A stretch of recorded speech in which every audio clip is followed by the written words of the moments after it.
Areena. This week we hear why an increasing number of foreigners in Finland are engaging with Finnish politics.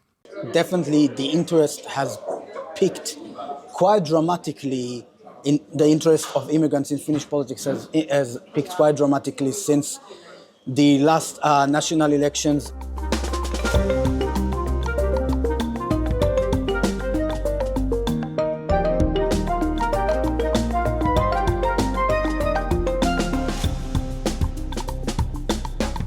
Hello and welcome once again to All Points North. I'm Ronan Browne. And I'm Egan Richardson. And this week we're going to talk about politics, or more specifically about the local elections that are coming up here in Finland in April. These elections actually have a surprisingly large impact on people's everyday lives. Yes, they do. Things like employment services and education, but also very concrete policies like swimming facilities and libraries. They're all run by local councils. And this April, councils across Finland are up for election.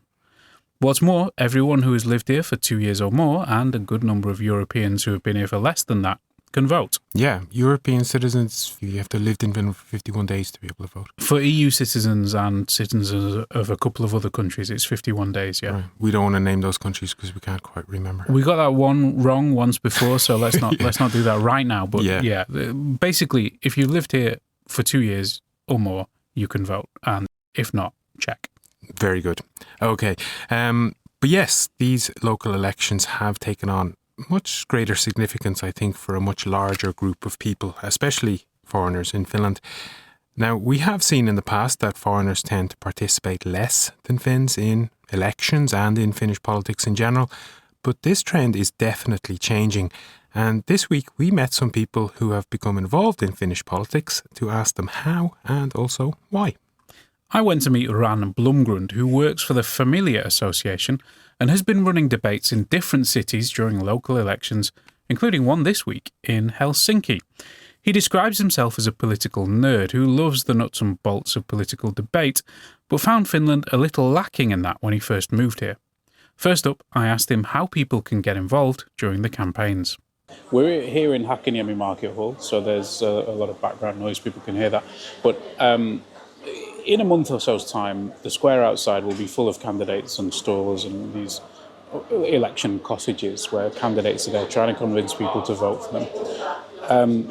Our audience will be able to go and ask questions, get the free coffee, get whatever is on offer in those places. But say somebody is annoyed about, say, employment services or something like that, which are now the responsibility of municipalities.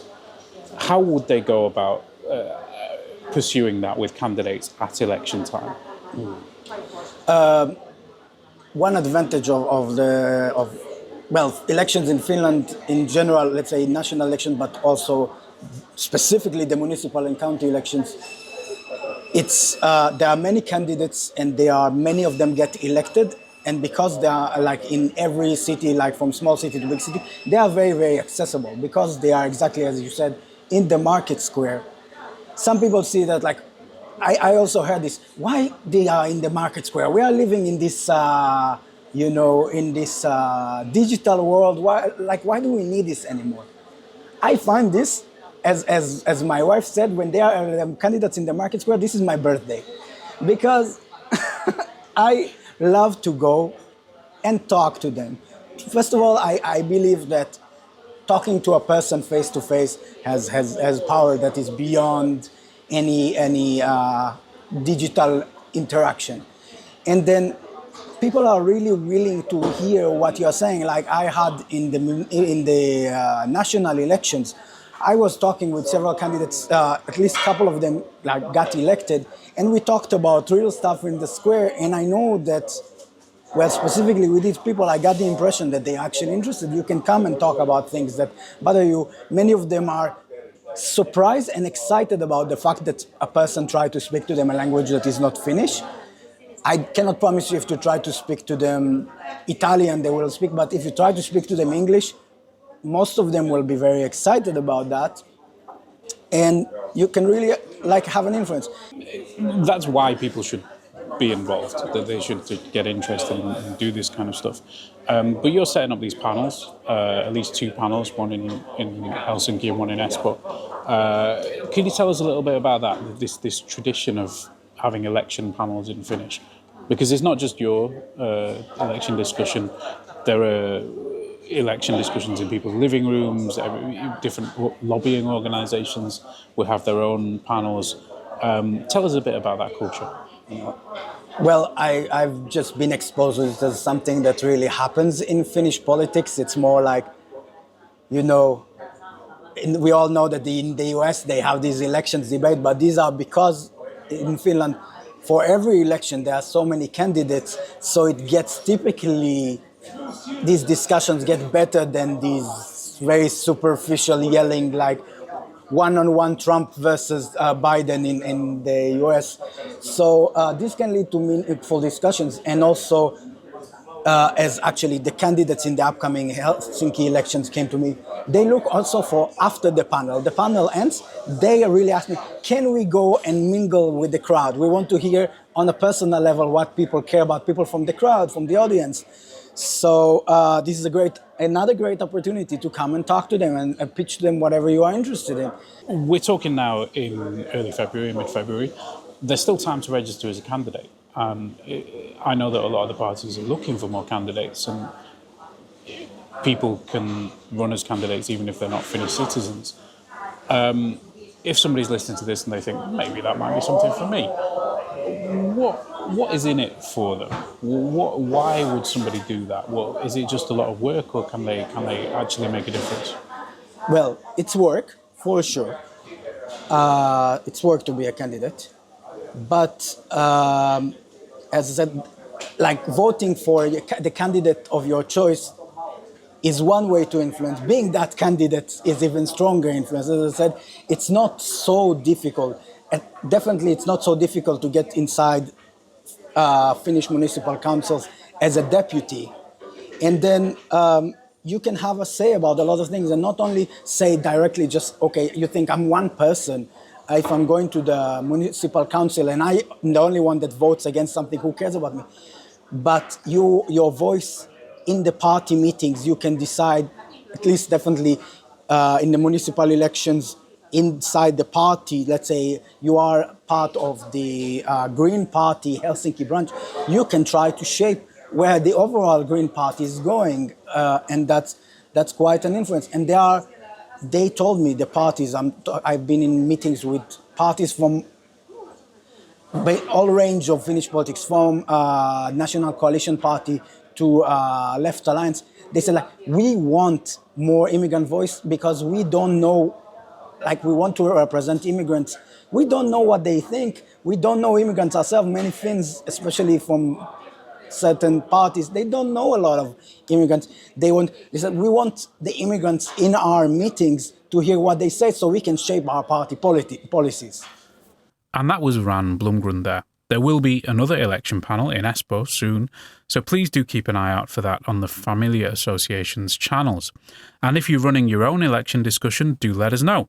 We'd love to hear about that. You can reach us on +358 44 421 0909. Yeah, so Ran mentioned there that many people of foreign background are choosing to run in these local or municipal elections. And so this week I spoke to a few who have made that decision to stand in the elections in Tampere, where I live. Here are 3 of the candidates I spoke to. First up is Hive Kedri, who is running as an independent under the Green Party list, and we will explain a little bit more about lists later on. Then we hear from Gorgias Karhu Jopesin, who is standing as a candidate for the Social Democratic Party. And finally, we hear from Masume Salimi, who will represent the National Coalition Party. And the first question I asked each of them was, of course, why they wanted to get involved in local politics. It's the first time I have this opportunity, let's say, because in my as a foreigner in my original country, I belong to ethnic, religious, linguistic minority, which they were discriminated. My vote didn't really matter at all. We were able to vote, but it was not a real democracy. And I think here in Finland it's a real democracy. In the country it's run by rule of law. And first of all, I think it's my duty and responsibility as a good citizen to take part of a local, let's say, governing the local or running for the local election. Wherever I have been, I was wishing to be a good citizen. And here is Gorgias Karhu Jopasin. I think what really drove me into this right now is that last autumn I really felt that I couldn't sit on the sidelines with so many local issues I encountered in my day job working in the employment office of Tampere. So in the employment services, we had a lot of clients. Many of them were from foreign background. They have had a lot of similar issues with landing a job, experiencing biases and different barriers that were preventing them from really having a good foot in this Finnish society and building a family and life here, a stable life here. So also what I noticed is not only the foreign population that had those issues, but also a lot of young people, the generation Z or soon Alpha that we talk about a lot, are facing a lot of similar difficulties with biases that they experience from the labor market. So these two segments that I helped mostly in my day job really helped me really pushed me to start thinking about ways to help these people in a different way than just within my day job and doing these grassroots activities. And this is Masume Salimi. I think it's just that I have always been passionate about our community and I really love helping the people. So I want to have influence and of course my talent of talking a lot. This is a great combination, talking a lot and the love for helping the people. So they all had their own reasons for wanting to run, but I thought that Hiva Kedri's point was especially noteworthy because I think many people take it for granted that they have a vote and that vote counts. So it is worth bearing in mind that in some countries people either don't have a vote or it doesn't really matter whether they vote or not. Yeah, there might even be some level of election fatigue in Finland. We seem to have elections almost every year, and it can be tempting to switch off when another election is approaching if you're not a political nerd like me. But as we've said before, they do matter. They do, yeah. And as you and I both know very, very well, there has been an election in Finland every year for the past 5 years at least. We had, municipal elections 2021, county 2022. We had parliamentary elections in 2023. And last year we had both the presidential election and the EU parliamentary vote. So I think that next year will be the first time since 2020 that there actually won't be an election in Finland. It's probably good to have a fallow year even for election nerds. But there has been some discussion of potentially taking up the Swedish system of voting for all 3 levels of government on the same day, once every 4 years. That does seem more manageable, but for now, nerds like me get the excitement of near annual voting. But getting back to our Tampere candidates, I also asked them what would be the main focus of their election campaigns or what they might do if they do get elected into office. I want to be the voice of this high educated foreigner, which they are struggling to find job in Finland. I know now we have a crisis, economic crisis, but before that it was not the economic crisis, it was just the question of the trust. Let's say, I go back to your previous question. When I arrived here, when I was hearing among the Finnish, we want high-educated foreigner, not the law or without any. But still the high-educated, they face more difficulties in everyday life than maybe non-educated foreigner. Because they autonomy so easily they can send to restaurant or somewhere else the law-educated one, let's say, which they don't have a high education, or to become a cleaner or wherever these kind of jobs, they are more job like. But for with the high educated, even the Finns, they say we want high educated. There is much more problems to despite our willingness to find a job, integrate in the society, and have a job, and for me it's the first step to really integrate in the society. One, and I think the most important would be that I would want to strengthen collaboration between universities, education centers, schools, and also businesses to ensure that, for example, international students and students overall find new pathways into the workforce. And I believe in the future that our recruitment processes will change and are already changing into more meeting the people face to face, because right now recruitment processes are based on you get applications, you see the name, you see the age, education, but you don't really know the person behind that curriculum vitae, the CV. So I've already heard a lot of successful stories where there have been like how do you call these in Finnish, rekrytointikoulutukset, where the person applying for the work is being educated to do the job on site. So instead of just applying for the work, you get that you get those skills developed, and you get to know the team within the company throughout the process that you're learning the job. I think that it's really important to go and learn the Finnish language. I always encourage everybody. It's not about just the language. It's about like making warm bonds. I think that you understand the Finnish like society better when you learn the language, because you can laugh at jokes, you can understand them, and there's always that I went after the why this is happening in this society. I think that I will encourage every international to go and search at why this happened, why this is like allowed, why this is not allowed. So. Okay, so not surprising that there's a big focus on jobs among the candidates, especially given the current employment situation.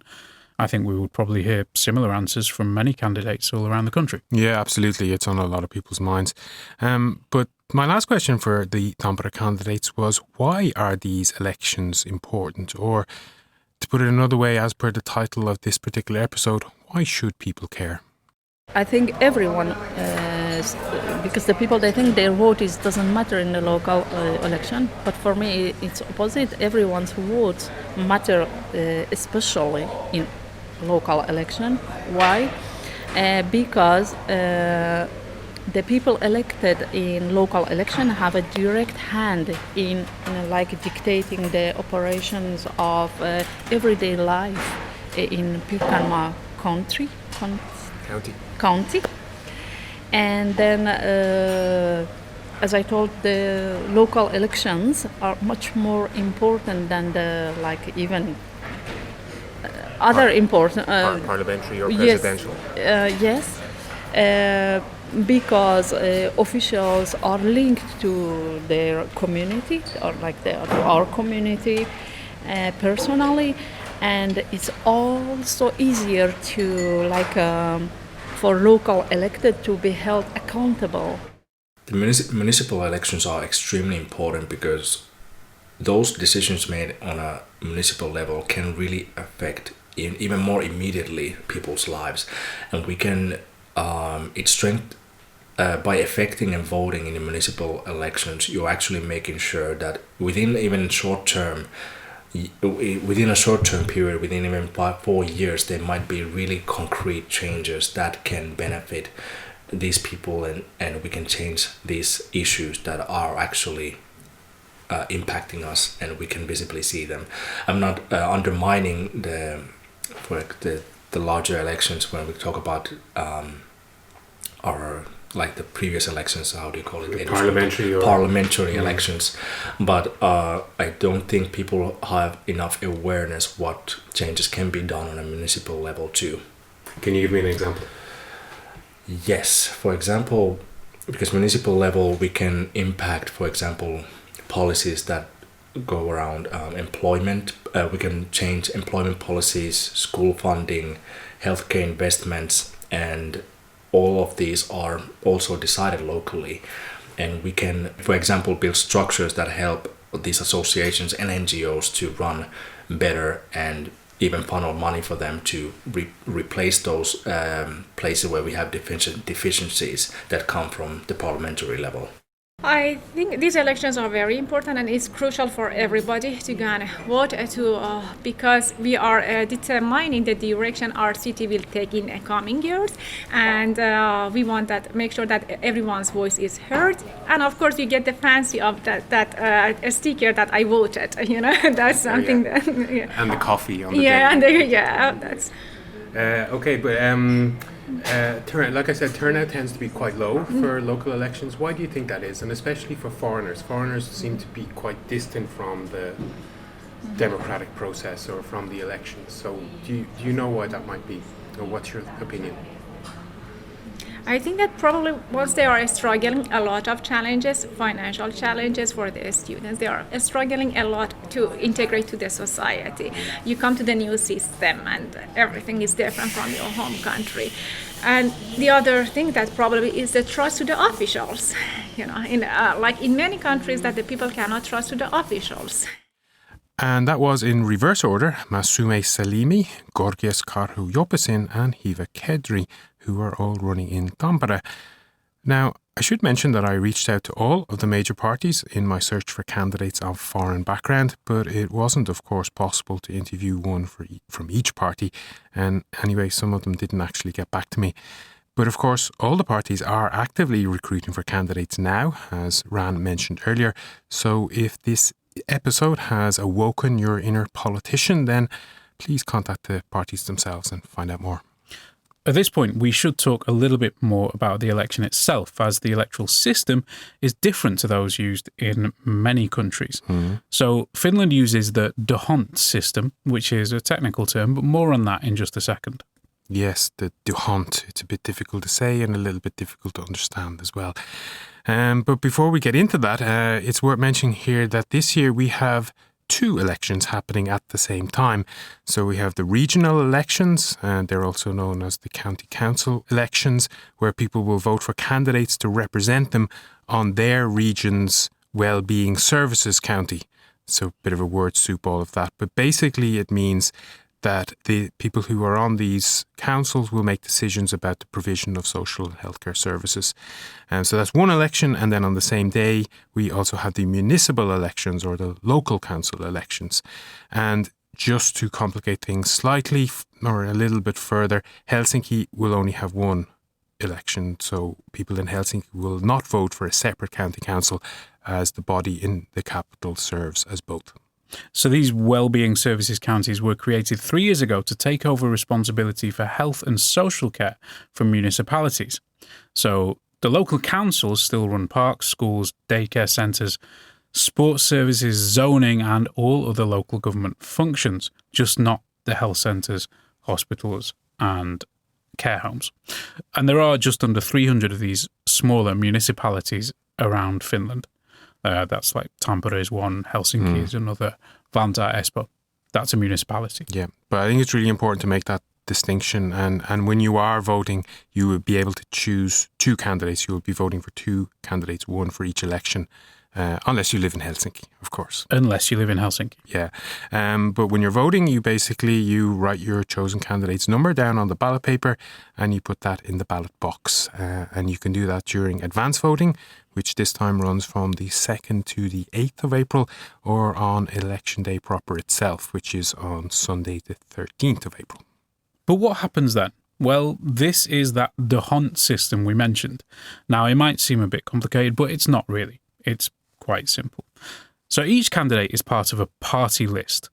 All the votes cast for candidates on each list are added together, and the places on the council are divided between the different parties in proportion to the votes they receive. It's a proportional representation system. Then the candidates within each list are ranked according to the votes they each received as individuals, and places on the council are allocated accordingly. Right. But in layman's terms or in non-political nerd terms, I'd say that basically if a party gets 8 spots on a council, then the top 8 ranked candidates of that party get those 8 spots, basically. That's yes. right. Yeah. And that also means, of course, that the voters decide the ranking, not the parties, because that's what happens elsewhere, isn't it? That open list and closed list system. So open list system, which is what is in Finland, is that the voters get to decide, but closed list system allows the parties to decide who is their most prominent politician. Am I right? Exactly, yeah. Depending on the election, in Germany, for instance, they have a closed list system. Some elections in the UK also have a closed list system where the party decides. But in Finland, it's an open list system, so you decide. But within that system, it is important to make sure that you select a candidate you like within a party that you can live with. Because if they don't get through, your vote will be supporting other candidates on that list. So if they're an outlier within the party, if the other candidates on that list have very different views on whatever issue, you risk your vote effectively going to people you don't really like or agree with. And we here at Yle are here to help you with that, aren't we? Because we do have our election compass coming out in March, I believe it is. It is March, yeah. It will be out before April. Okay, but we'll explain a bit more of that closer to the time. But the election compass helps you to match or align your views with those of all of the candidates nationwide, or, well, in your region, yeah. But we'll come back to that when the time is right. But as we mentioned earlier, there are lots of people with roots outside of Finland becoming more involved with Finnish politics. So here's Ram Blundgrund to explain. Definitely the interest has peaked quite dramatically. In the interest of immigrants in Finnish politics has peaked quite dramatically since the last national elections, and then the change in immigrant laws. For example, this 3-month residence permit, like 3-month unemployment rule, that after that your work residence permit has been cancelled, really caused so much, increased the interest of immigrants in Finnish politics. You see it in social media, like LinkedIn nowadays is, for some reason, immigrant LinkedIn is a hub of discussion about Finnish politics. There was a hearing about the immigration laws organized by the Finnish government in English. All of a sudden, there were like hundreds of immigrants coming to this hearing that were online, and then loads of immigrants made commenting and reviewing posts about this that were like on LinkedIn, on Facebook, that gained a lot of discussion only by immigrants in Finland. This is and then I get so much increase myself of people coming to me say, hey, let's please make an event about this and this. Please make an event about this and this. This panel that I'm creating came from the grassroots, came from the bottom, from people coming to me, say, hey, we want to please make a panel for Helsinki. Before we move on, we like your views. If there's something you'd like us to ask politicians, let us know. Or if you have a political opinion you'd like to share, send us that too. Send us a message or a voice note via WhatsApp to +358 442100909, or you can email the show via allpointsnorth@yle.fi.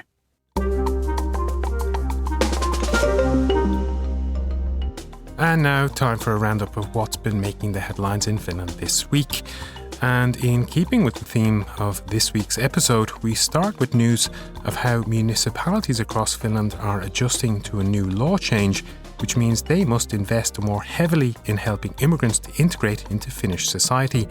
This means, for example, offering courses on Finnish history or on Finnish social norms.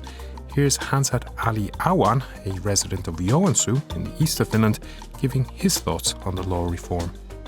If government should introduce programs like Finnish courses for immigrants, so it will be more easier for everyone to learn Finnish. Because at the end, if we want to live long here, we'll have to learn the Finnish. It was a busy week in foreign policy, especially in terms of Finland's relations with the United States. Prime Minister Petteri Orpo met US Vice President J.D. Vance on the sidelines of the AI Action Summit in Paris and invited him to Finland. The US also appointed a new ambassador to Finland. Howard Brody is an attorney currently serving as the head of the investment firm Brody Generational Capital Partners. And on the subject of appointments, Nokia named Justin Hotard as its new CEO this week. He will replace Becca Lundmark, who is stepping down to pursue other non-executive positions. Here's Nokia's new boss at the press conference announcing his arrival. Nokia attracted me because it is a global leader in connectivity and one with a unique heritage in technology and a history of successful transformation. from mobile networks to mobile phones to networks to building the advanced connectivity that is enabling the AI era, Nokia is driving and enabling and accelerating change. A threatened retail strike could affect stock levels and opening hours of grocery stores and supermarkets across the country from next week. Meanwhile, the Finnish Airline Pilots Union has rejected a proposed deal to end a dispute with Finnair. The union is now threatening action short of a strike, which could lead to flight delays and cancellations during the first 2 weeks of March. And Finland ranks second in an international index on perceptions of corruption. Transparency International, which publishes the annual report, said, however, that Finland risks underestimating the challenges posed by structural corruption. And lastly, long-distance runner Mustafa Musa was named Turkunian of the Year, winning a public poll with nearly 4,000 votes. Musa was the focus of extensive media attention last year when he spoke about his struggles with racism while growing up in poverty in Turku. Now, this article actually did spark a lot of debate both within our team and also online, didn't it? Because of our use of the term Turkunian to describe someone from Turku. Yeah, we were trying to avoid use of the term Turku resident, which is what we tend to use for any city or town in Finland. So we had a discussion about how to describe Turku people and eventually decided on Turkunian as a useful term. It's fairly easy to say and it should be quite understandable. Yeah. We felt. We did feel, yeah, and it's kind of similar to Mancunian, isn't it? Like a person from Manchester in the UK, so it kind of works in that way. It has some equivalents in other cities, so it seemed logical to us. Yeah, it did, and definitely better than my suggestion of Turku-ish. Turku-ish was perilously close to Turkish. Which, yeah, it might have caused some confusion. But what do Turkunians think of us using Turkunian? That is a good question, and I did call Jonathan Murphy from International House Turku to find out. That's a municipal outfit aiming to help newcomers integrate into the former capital. Here's what he had to say. We have always used Turkulainen, so the Finnish Turkulainen, and I think that's been the case regardless of the languages we've used. But it's interesting, we've never really reflected perhaps on why we do use that. I think people in Turku are quite proud of where they're from. There's quite a strong Turku identity here that you soon learn. You know, for example, if you move to Turku, then someone within about 5 minutes tells you that we used to be the former capital of Finland, and Turku has all of this quite, unique things perhaps within the context of a Finnish city. So I think in that sense, maybe it makes sense that Turkulainen has been this kind of untranslatable term. But of course, if you don't speak Finnish, if you're a newcomer here, then perhaps it's not that accessible. So maybe it's time to think about how we would translate that. And to my mind, as a British native, a British speaker of British English, Turkunian to me makes sense. I understand like the context in which that comes from. But I understand for all internationals and even Finns especially, maybe that's not quite the case. Actually, I just kind of introduced the term Turkunian after the article to some of our international groups here, and there were a range of slightly bemused responses. Some people just started laughing as if like, what is this? But other people kind of got it. But it's a bit tricky, I suppose, depending on your background. Jonathan Murphy there giving us the Turkunian perspective on the term Turkunian. He also made the point that for many people it might be easier to identify as Turkunian before you can identify as Finnish, and there might be something in that. There might indeed be. And it did get me thinking about what would be the English term for describing someone from where I live, from Tampere. It's a very good question. Or many other cities across Finland. I can't think of any other one except for Helsinkian. Is it Helsinkian? Helsinkian, yeah. We do use Helsinkian. We do use that, and I've sometimes. heard that. Yeah, but Tampereite. It's difficult when it ends on a vowel, isn't it? Because then you kind of... Yeah, you need something there. That's true, yeah. Okay, but we're very open to suggestions on what people from Tampere should be called in the English language, or from Jyväskylä, or from Oulu, or from any city, really. We only have Helsinkian and Turkunian. And also, if anybody from Turku has an opinion on Turkunian, one way or the other, then please do let us know.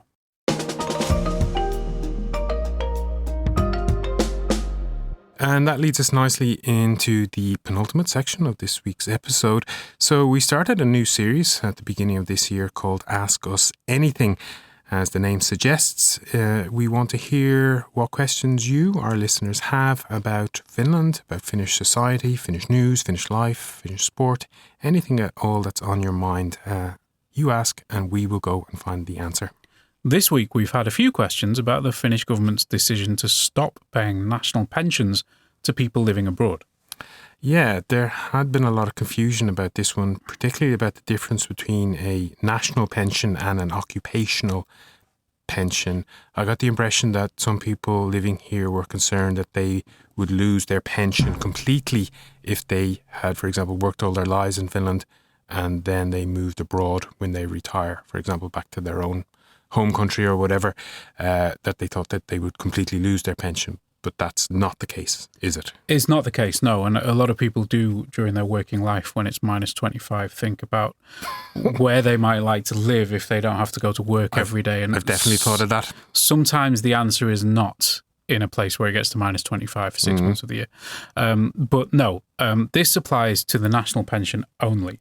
Now, the occupational pension is calculated based on your contributions over the course of your working life, and it correlates with your earnings when you were working. The national pension, on the other hand, is a payment meant to top up occupational pensions that are too small. Yeah. That is, if people didn't earn enough during their career to be eligible for a decent occupational pension. And this second pension is the one that will no longer be paid abroad. Right. The occupational pension will still be paid in full wherever you are. Okay, very good. So hopefully we've answered that one sufficiently, but do please keep your questions coming in. Here's more on how you can send them. You can join the conversation too. We want to hear what's on your mind. Just leave us a voice note or text on WhatsApp. Our number is +358 44 421 0909. Okay, and that's about all we have time for this week. So, Egan, the weekend is very fast approaching. What plans do you have? As a resident of Helsinki, it's ski holiday week or winter holiday week.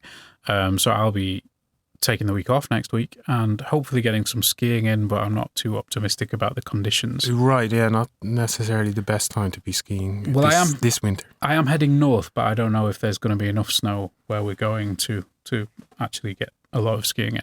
Okay. But we'll see. How about you? Well, a new museum is opening in Tampere, or an old museum is reopening in Tampere. I'm not sure which I should explain it as, but formerly the Lenin Museum, that's Vladimir Lenin, the Russian leader, not John Lennon, the Beatle, which many people mix that one up. Easy mistake to make. When I have said the Lenin Museum, that's reopening on Saturday as the Noughty Museum, or Noughty. Yeah, it means a diplomatic note in Finnish, and this was a particularly tumultuous time during Finnish-Russian relations. Diplomatic note. The note incident. crisis. Yes, the note crisis. Yeah. Right. So it's named after that, and I think it broadly tells about Finnish-Russian relations. That's open. They've rebadged it, basically. Yes, I know the reference you're making. Yes, they've rebadged it, but we're going to go along and have a look and see what they've done. I will also have a look when I get a chance. It's a fascinating place and a nice building there as well. Yeah, it is. It's beautiful. Yeah, and it's also where Lenin and Stalin met for the first time. It has historical significance. As legend would have it, yes. That's true, yes. But aside from that, I'm also going to try and watch Ludwig, which is a quirky 6-part crime comedy drama on Yle Areena. It features British comic David Mitchell, him of Peep Show fame, which is one of in my top 5 British comedies of all time. I can recommend that show, and like you, I'm a big Peep Show fan. And yeah, if you like David Mitchell, really do give it a go. Okay, it's on Yle Areena. That's Ludwig, by the way, not Peep Show.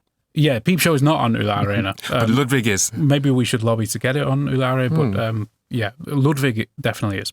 Yes. Lastly, I would like to say a big thanks to our audio engineer, Juha Hjelm, for putting the show together once again this week, and also to you, our audience, for listening to and supporting All Points North.